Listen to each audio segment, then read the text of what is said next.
wish to know the fatal flaw that makes you long to be magnificently cursed. The language is just insane. Like, this literally feels like a period piece almost.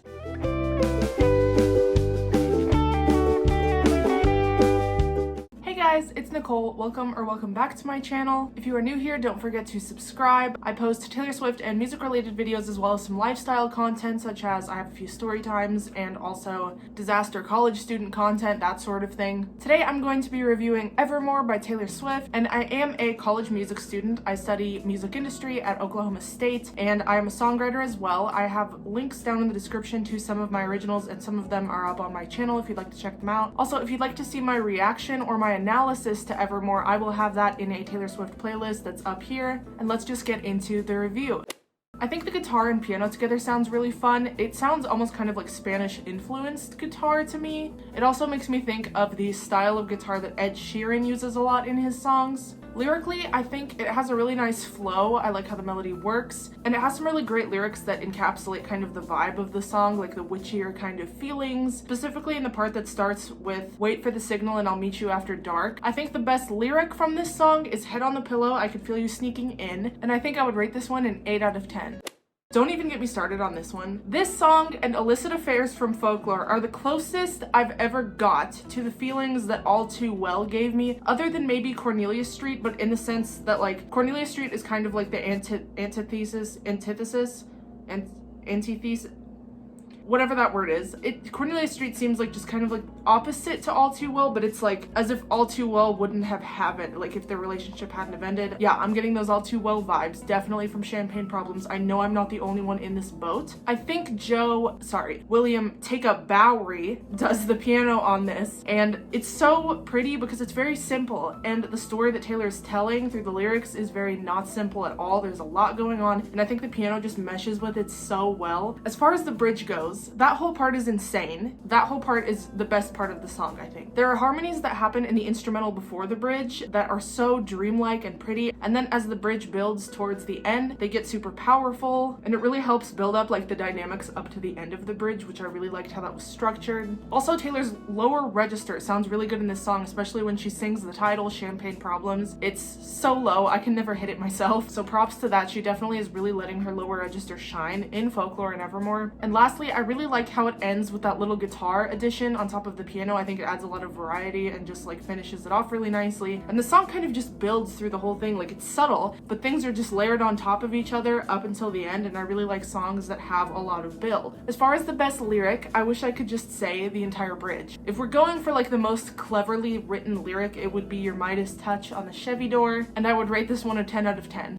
The beginning of Gold Rush is so symphonic, it kind of reminds me of the sound of a whole orchestra just tuning before a concert, but that's only for a very short time before she starts singing in that super dreamlike intro part. She really went off on those harmonies up until the actual chorus comes in, where it has such a grounding beat. And I think that symbolizes kind of coming out of the daydream and you don't have your head in the clouds any longer. At first, I thought this song was kind of strange because it felt like 3 different songs in one, what with the beginning part that's super dreamlike, and then there's the chorus, which I think that's my favorite part of the whole song, and then it goes into this kind of, I'm not sure exactly what it was labeled, I think it's like a post-chorus that reminds me of early Panic at the Disco stuff. I think it's the melody when she starts singing "What Would It Be Like to Grow Up That Beautiful," or whatever the line is. More on the production, I really like the swell that happens when she sings "Anticipating." It like drops again. I don't know, there's just really cool production stuff going on there. This is definitely the kind of song that I want to listen to as I'm just like driving this convertible down the coast with my hair just in the wind, with the wind in my hair, not my hair in the wind. Like, it just has such a distinct atmosphere to it. I think all of the violins complement the whole vibe a whole lot, and it ends super suddenly, like you wake up from this daydream. I just love how she really played with what she was meaning to say through the music as well as the lyrics. The whole thing is just super sonically pleasant. Right when you hear it, you can't help but get into it, and that beat was super unexpected. I tended to see this more on Evermore than Folklore, where she was just being a whole lot more experimental. It was like definitely a folky album, but as I explained like further on in this review, she definitely was experimenting a little bit more, I think, with Evermore. Okay, the best lyric I think is I don't like that falling feels like flying till the bone crush. There's some alliteration there with the F's that I really like, and I just think it's super poetic. And I would rate this one a 9 out of 10. This is probably my favorite of the 9 tier ranking that I made. I don't think I like Gold Rush more than the ones I rated 10 out of 10, but I think I like Gold Rush more than all of the ones that I rated 9s. I really like the variation of the guitar pattern throughout this one. Like, that electric guitar that goes on doesn't stay the same for long. I think it switches up with every new verse or chorus. I also really like the snare drum that comes in at the second chorus. I think that adds some interest. This bridge is also a really good bridge. Taylor Swift is an architect, okay? The nostalgia encapsulated in this one with not just the lyrics, but the production. It's just a whole match made in heaven, honestly. And the best lyric would be, "So I'll go back to LA and the so-called friends who write books about me if I ever make it." And I rated this one also a 9 out of 10.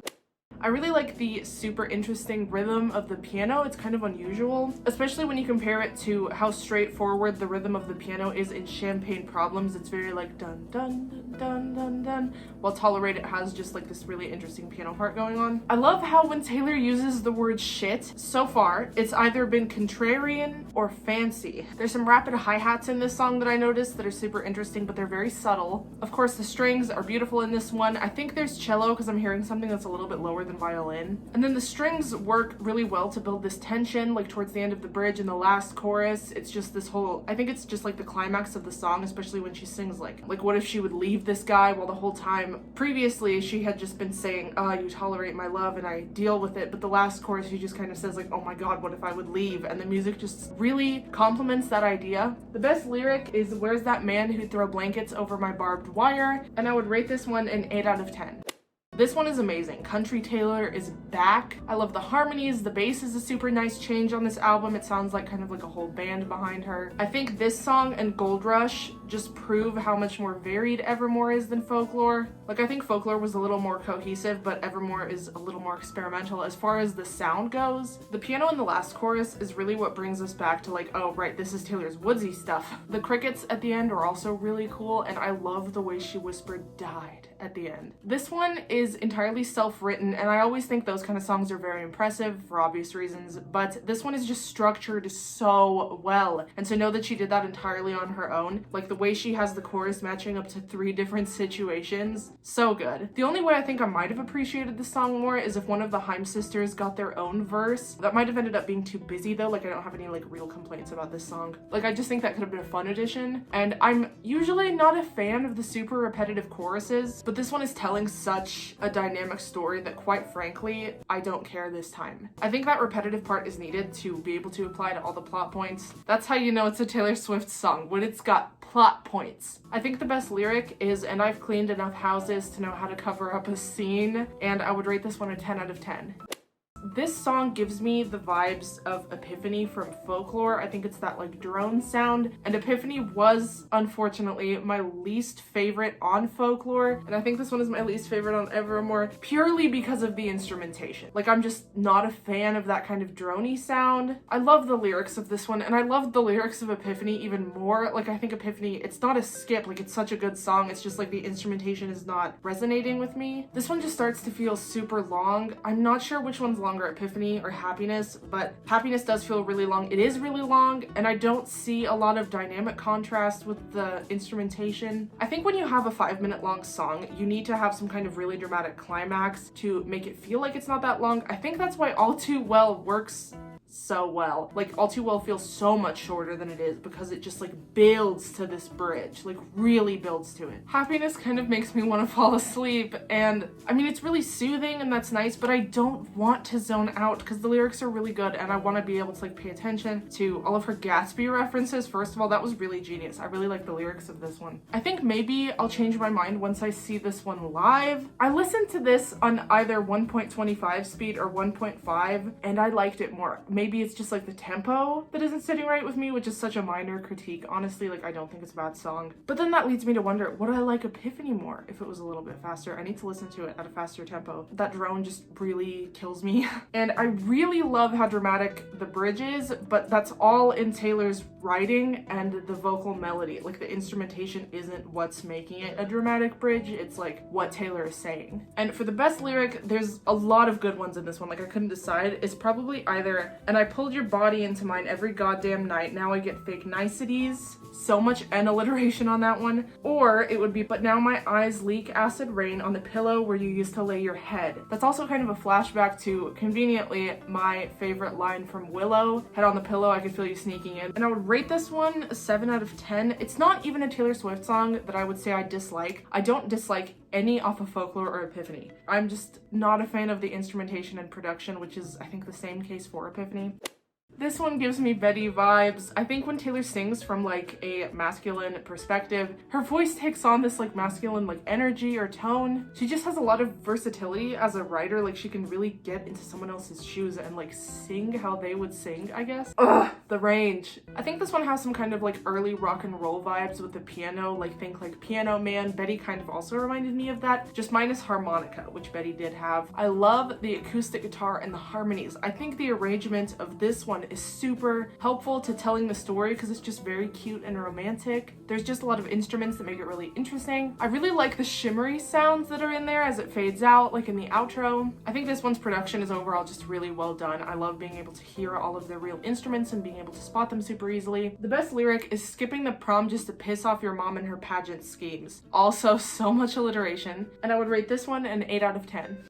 I love this one. It hurts so nicely. I love this pain. You can hear the expression in her voice and it's just so much pain. I'm in so much pain. I really like when that tambourine percussion-y thing kicks in when she sings the fast times, the bright lights, the merry-go, and you really are picturing Coney Island and like just the kind of glory of the amusement park. And she's reminiscing on that and wishing for it back. And it's just so much pain. So good. So pain. Such good pain. I love to just cry to this song under 15 blankets. The melody of the vocal line is really good. I think the bridge is really good. I am an advocate for Coney Island superiority. Even though it's not in the absolute top tier, this one just deserves appreciation. It's damn close to a 10 out of 10. It's still such a favorite. The harmonies in the bridge, they do that fun, painful thing that the harmonies in the bridge of Champagne Problems do, and the violins do a lot as well. They're really building so much tension. I think the best lyric is, we were like the mall before the internet, it was the one place to be, or will you forgive my soul when you're too wise to trust me and too old to care, or did I close my fist around something delicate, did I shatter you? These are the hard-hitting questions, and I would rate this one a 9 out of 10. You want to talk dynamics? This bitch has got them. These vibes are immaculate. This is me dancing, barefoot in a dress in the mud. I'm also getting kind of witchy vibes from this one, similar to Willow, but this one's just kind of like country backwoods witch. The chorus has the most genius melody. When she sings, she starts it off with, oh god damn, like that's when you just know it's gonna be a good chorus. I also love the way her voice sounds in this one. It's super flirty. There's also this quick percussion in the back that I'm noticing towards the end. Super interesting. I think it was like a 3-time random drum. Electric guitar is also happening and that adds a lot as well. And do not tell me you don't get goosebumps when she sings, so yeah, it's a fire, or so yeah, it's a war, it's the goddamn fight of my life. I really love the structure of like the songs on Evermore and Folklore because she really just threw all of the rules out the window and just kind of created her own song forms. And I'm so here for it. As far as the best lyric, I'm just gonna quick fire through some of this genius because there's so much. I'd meet you where the spirit meets the bones. Your touch brought forth an incandescent glow. Hello, Swift Spear. I can't stop you putting roots in my dreamland. I wish to know the fatal flaw that makes you long to be magnificently cursed. The language is just insane. Like, this literally feels like a period piece almost. And lastly, I'd live and die for moments that we stole on begged and borrowed time. And I would rate this one a 10 out of 10. I also think this one's kind of underappreciated. It picks up immediately into her singing, which I can really appreciate because this is a mellower song and I think she kind of did that strategically just to really keep the interest. She just goes right into it and it feels like the chorus comes very quickly. It just immediately catches your attention and I really like that the tempo's pretty speedy. Like it's relaxing, but it doesn't drag. This one has a Western feel to it. I feel like I should be in the desert right now. Like I feel like I should definitely be in a saloon and not an airport bar. guitar, my brain was having weird dysfunctions with the idea of a tennis court and an airport bar. Like, I was definitely thinking like the Wild West. That guitar solo is also not appreciated enough as she sings those oohs over it. The bridge has a really nice breakdown, and then that builds. I really like the dynamics of it. And then the harmonica and the violin are working very well together. And the best lyric would be, "With your boots beneath my bed, forever is the sweetest con." And I would rate this one an 8 out of 10.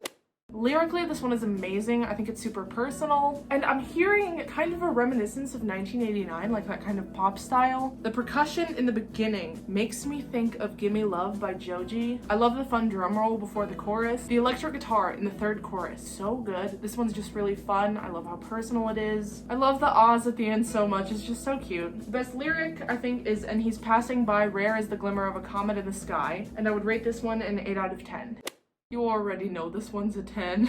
This one is genius. There's this pulse to it that feels so absolutely alive, and you know that's a metaphor for how Taylor's grandma is alive, like within her. And this song doesn't feel sad. It's so energetic. The guitar is so good. This one is so simple and kind of repetitive, but it has such power to it. I just love how concise it is. She keeps it so simple, and yet she's saying so much at the same time. It's just very relatable. I really like the metallic percussion that comes in during the second verse. It just has this really good driving beat to it. The dynamics are also very impressive, and the bridge is where things get really personal and a little bit more complicated as far as the lyrics go. She tells essentially this whole story about her grandmother, like just in a few lines in the bridge, and the fact that she used her grandmother's voice and literally sang about, like, "I can hear you singing to me." It's so creative. That's probably one of the best ways to honor a loved one. I just have no more words. I don't think I've ever cried to a song ever as much as I've cried to this one. The best lyric is, "I should have asked you questions. I should have asked you how to be, asked you to write it down for me. Should have kept every grocery store receipt, because every scrap of you would be taken from me." Who didn't just lose it? And I would rate this one a 10 out of 10, as I said before. At first, these drums kind of made me a little bit uncomfortable. I know a lot of people agree with that, but now I'm kind of into them. I think they add some interest as I'm really after. Like, I think that's just kind of a theme of Evermore, is like, you get some sounds that you're not expecting. Piano's also really fun. Her vocals are done kind of more dry, which is also really interesting because most of Folklore and Evermore had a ton of reverb, especially on songs like Mirror Ball. And then the harmonies are also kind of robotic. They're not like supernatural. The bass is really fun, and I like how the violin swells at the end of the chorus. I love how she sings "Closure" over and over again at the end of the song. I think this is a really fun, shady song, definitely aimed at Big Machine, and I like how the drums, I think they symbolize like a big machine breaking down. I've seen a lot of people come to that conclusion, and I also, right when I heard it, I was like, she's doing this for a reason, and I was right. The best lyric is, "I'm fine with my spite and my tears and my beers and my candles," and I would rate this one an 8 out of 10. This song is as long as Happiness, but this one has just enough variation that I had no idea they were even close to the same length. I think what really helps this song is that sudden variation in the piano and the tempo that just really completely propels this song forward. There's a ton of energy there, and the vocal melody of this one is so good. Just the way it moves is really pleasing to the ear. The violins are nice, the whole thing just sounds super wintry. This is another song that the lyrics and the music just really match with the kind of atmosphere that she's trying to create. She and Justin do the same kind of singing over each other that they did in Exile that everybody was obsessed with, so I'm really glad that they brought that back. And I also love how it immediately goes back into that soothing piano from before, so there's that like hint of familiarity, and it ends on a really uplifting note. This was probably one of her best closer songs ever. My favorite lyric is "Writing letters addressed to the fire," and I would rate this one a 9 out of 10. And before we get into the bonus tracks, I just want to say I'm so happy that Taylor is finally selecting bonus tracks that make sense. Like, these are definitely amazing songs, but they feel like extensions of the album. I also got that same feeling with The Lakes. Basically what I'm trying to say is I still have beef with the fact that she didn't put Wonderland or New Romantics on the standard edition of 1989. I love how this one starts without an instrumental in the same way that Cowboy Like Me did. I also love the banjo. This one's pretty country. The vocal melody is really pretty and super catchy. I found myself having this song stuck in my head. I love the breakdown that the bridge comes with. It seems like on Evermore, Taylor either uses the bridge as just this insanely powerful, strong moment, or she breaks it down before she builds it back up in the last chorus. This one has great electric guitar, bass, and violin. And the best lyric, I think, is "If our love died young, I can't bear witness." It just hurts really nice. I also like how she talks about kind of herself as this like forgotten doll almost, like dust collected on my pinned up hair, as if she's just not moving at all, like really like a doll left to collect dust. And I would rate this one a 9 out of 10. The guitar starts in one headphone only, which I'm a fan of. I love the idea of putting the instruments in a certain space so that some of them are forwards or backwards or in one ear or the other ear. I also like that she's applying several different situations to the chorus, which is what she did in No Body, No Crime. The harmonies in the second chorus are a dream, and I love how it changes so much with the post-chorus that comes after this. It starts to make the song sound really hopeful when previously up to that point it sounded like the song was just kind of about doom, honestly, and like failed relationships. This song's structure is also really interesting because it's like verse, chorus, post chorus, verse, 3 chorus, post chorus, and then an outro. As I said, I love when she throws that typical song structure out the window and pretty much just creates her own. And I think the best lyric is, "He's got my past frozen behind glass, but I've got me." Before I heard the song, I had read the lyrics, and that was the one that definitely stuck out to me the most, and I would rate this one an 8 out of 10. So that is all I have for you guys today. Make sure to give this video a thumbs up if you enjoyed, and let me know down below some of your thoughts on Evermore, just kind of what you really liked about it. I guess I kind of want to know what you guys think are the differences between Evermore and Folklore. Like for me, I said just there's more variation on Evermore and everything. Next week, I think I'm going to be doing kind of like a college related vlog just to kind of catch you guys up because it's just been wild. It's my last semester at college. I saw that Taylor posted a new album chapter, like the first one for Evermore, and it also incorporates Hoax, I think. Like she's mixing Folklore and Evermore into these album chapters, which is wild, and I think I'm gonna do an analysis on that if you guys want one, so please let me know down below if you'd like me to analyze those once they're all completely out. I hope you guys enjoyed this video, and I hope you have an amazing day. Bye guys. I know that we would run away to an island